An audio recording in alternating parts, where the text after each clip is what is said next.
Okay, here we have a Mustang. It's a 2002 with a 3.8 liter engine, and as you can hear, we have a no start. All right, so I'm going to show you a couple of things we're going to do just to check to make sure what's wrong with it, and then we'll go from there. Obviously, the first thing you're going to do is we did put the battery charger on it because it came in, the battery was stone dead, so we charged the battery up. Next thing we're going to do is we're going to check for spark. What we're going to do is we're going to pull off one of the spark plug wires, and we're going to check and see if we have spark go into the plugs. So let's do that, and we'll see how it goes. You just take a piece of wire, and again we're going to take the wire off of one of the plugs because it makes it a little bit easier. And what we're going to do is we're going to just connect onto it with a jumper wire. We're just going to connect into the wire, and then we're going to check, and we're going to see if we have any spark coming from the wire. So let me grab you, and I'll show you. So this is the wire. We're just going to hold it about a quarter-inch away from the ground and see if we have any spark. So let me just put this down, and I'll show you how it goes.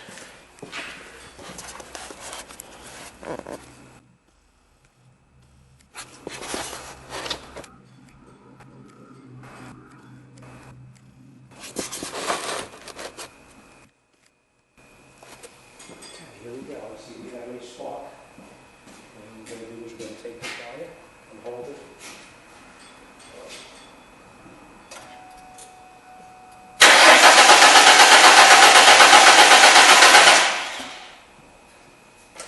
And as you can see, we're getting a pretty good spark. It's jumping a good quarter-inch to half-inch, so it's a good, nice, bright spark. So we're going to reconnect the wire back onto the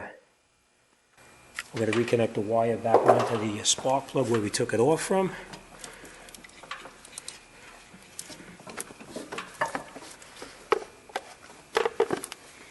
All right, next thing we're going to check is we're going to check to see if we have fuel pressure. Okay, next thing we're going to do is we know we have a good spark, so we're going to actually check to see if we have any fuel pressure. And the way you do that is there's a little valve over here. It's a schrader valve. You just take this cap off of here. You want to be real careful because you're dealing with fuel now. So what you want to do is you want to take a rag, stick a rag down underneath the schrader valve, and you just take a screwdriver and you push the valve in and see if you have any fuel pressure. And we have no fuel pressure at all. So let me just go inside and cycle the key 2 or 3 times to see if we could build up any fuel pressure. So we just turn the key on. Let it stay on for a couple seconds because the pump should run for about 5 seconds. Shut it off. Turn it back on again. Let it run for a couple of seconds. I don't even hear the pump running, so I'm not sure if it even is. And we'll try pressing the schrader valve in one more time. Okay, and we have no fuel pressure in the line whatsoever. So now we know there's no fuel pressure. Now we need to check a few more things to see what's going on. We want to check one of the injectors and see if we have injection pulse. So I'll show you how we're going to do that next. Okay, what you want to do is you want to get to an injector, and we want to unplug the electrical connector off of the injector. This is the injector right down here. So what we're going to do is we're going to unplug the electrical connector off the injector, and we're going to use a thing called a Noid light just to see if there's any injection pulse. So what you're going to do is we're going to push that little clip right there in towards the center of the car, and just pull the I'm going to put the camera down for 1 second.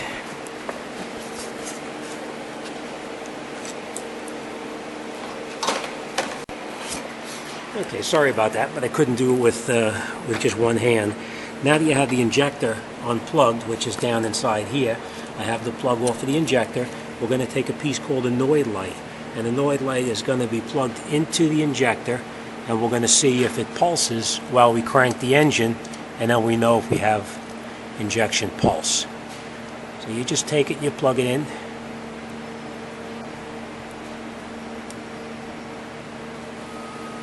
I'm going to put you down one more time. Sorry about that.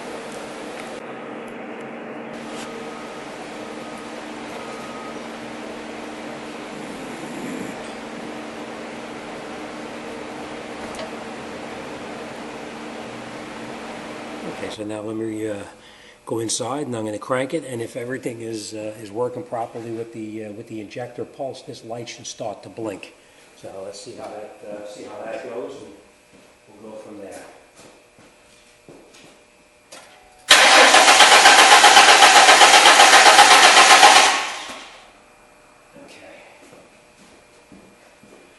As we can see, the injector is actually pulsing the way it's supposed to.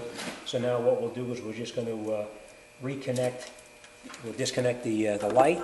We'll plug the injector back in over here, and now we know we have an injection pulse, and we know we have spark.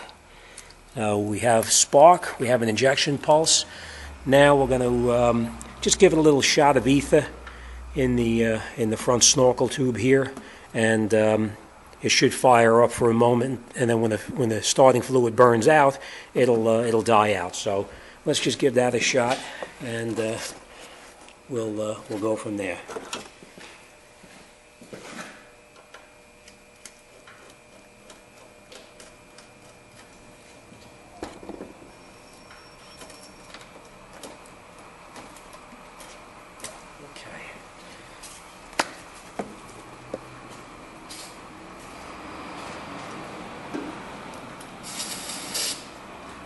Just give it a little shot of ether. Make sure we reconnect this snorkel tube. You don't want to fire this up with the tube disconnected, because you have an airflow meter that has to sense the flow of air past the meter.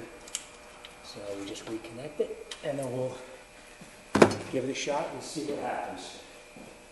Should start for a moment and then run out of fuel and die out. Let's see.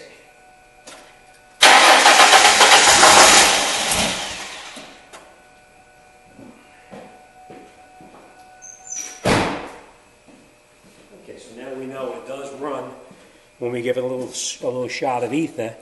Next thing we're going to do is we're going to go on the computer, and we're going to take a look down at the wiring harness to the fuel pump, and we're going to check to see if we have power down to the pump. So let me get that wiring diagram up, and we'll check that out.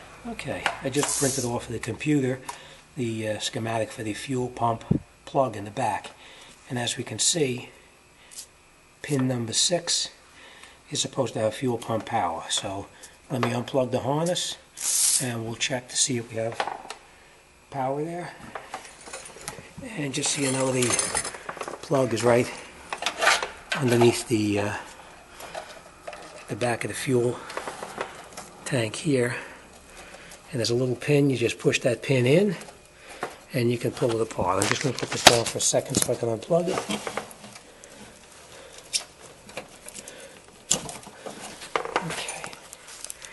Alright, so we unplug it now, and we're going to check pin number 6. And pin number 6 is right in here on the harness. Let me just turn the key to the on position, and we'll go from there.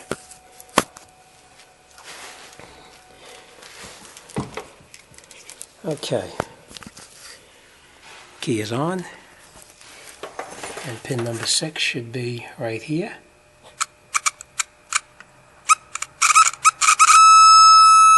And as you can see, it does have power to pin number 6. So we know that it has power coming to the pump, but the pump is not running. So the next thing we're going to do is we're going to drain the fuel tank, and we're going to pull it out of the car, and the pump itself is most likely the cause. So let me get started, and we'll get right back to it.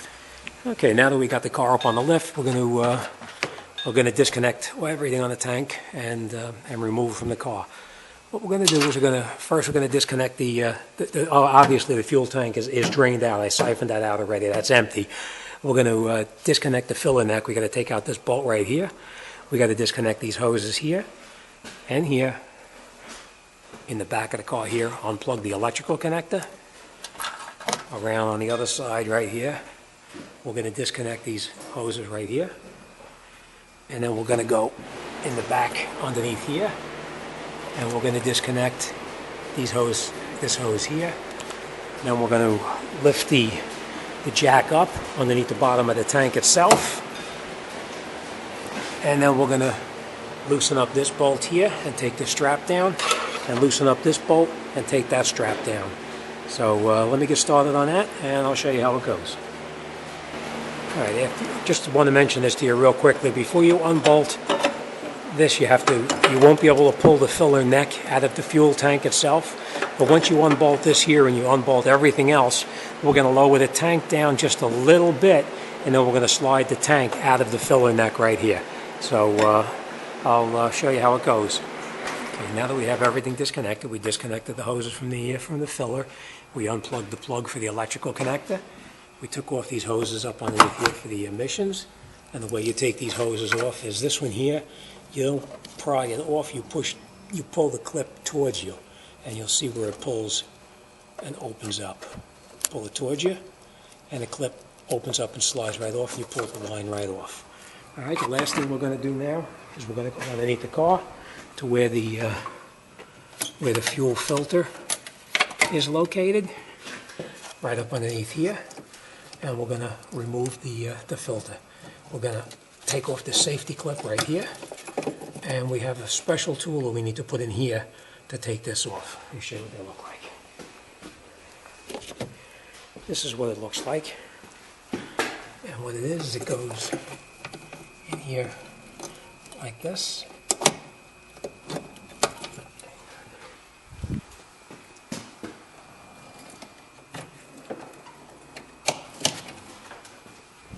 Okay, we have a special tool to get in there, and you can either use this type of a clip to get in there to take it off, or in this case I'm going to use this one here because it's a little bit shallower. And what you do is, once you have your clip off underneath here, you put this over the top like this. You push it in this way here, pull this direction here, releases the spring, and you take this and pull it off. I'm going to put the camera down so I can do that. I need two hands.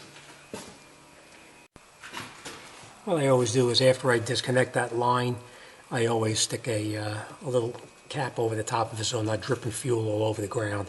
Alright, so now we're just going to take out the bolts underneath here on the fuel tank. This one, and the one up in the front, and then we're going to slowly lower the gas tank down out of the car. So let's do that, and then we'll get right back. Okay, once you have the tank out of the car, you want to unbolt the top of the tank.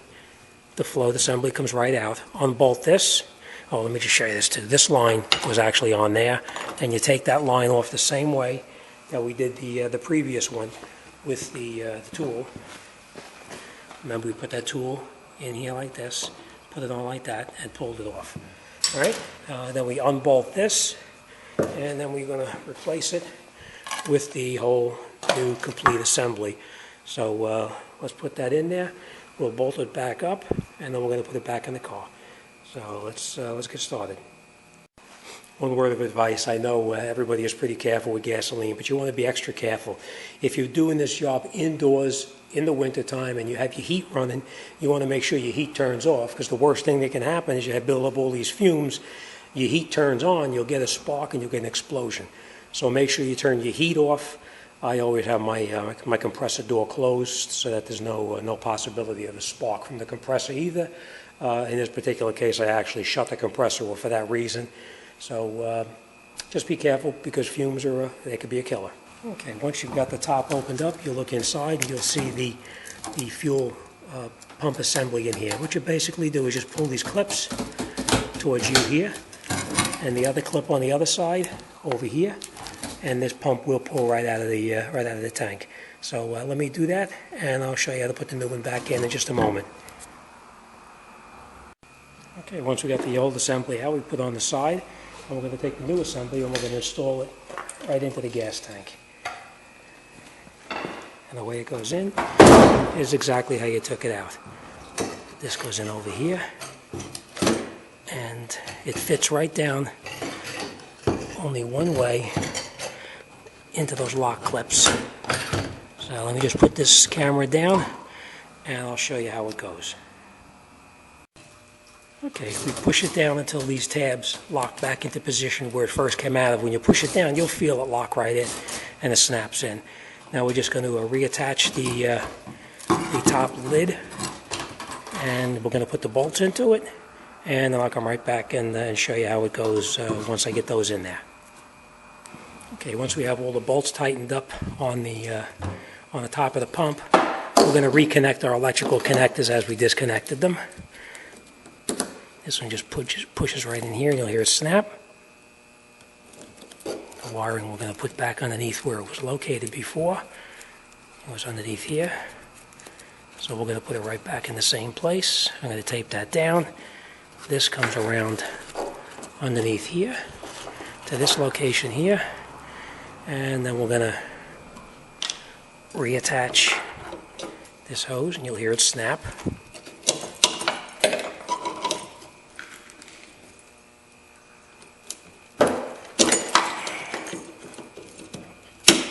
Right, snaps in, and then we put our lock clip back on it to hold it in place, like that, and then we're going to put the tank back into the car. So let me get to that point, and I'll get right back to you. Okay, now that we got the tank in, we're just going to go over and make sure everything is tight. The filler neck is in. The hoses are reconnected as they're supposed to be. The clip has been reattached onto the top right up here where it's supposed to be. The fuel line is connected. The clip is on right here as it's supposed to be, the safety clip. Underneath the bottom here, this hose is connected back on. You push it in until you hear it snap. That's for the emission control. And last but not least, these two are connected on over here. These were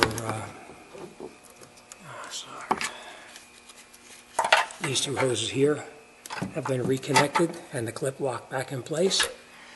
The bolts are tight here and here and here. Last thing we're going to do is we're going to reconnect this.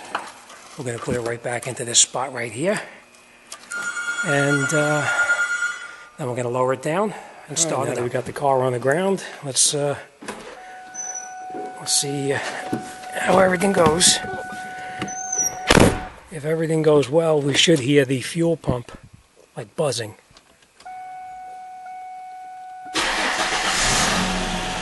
That's it. Perfect. Just got to put the fuel back in the tank now and take it for a test drive, and we're all done.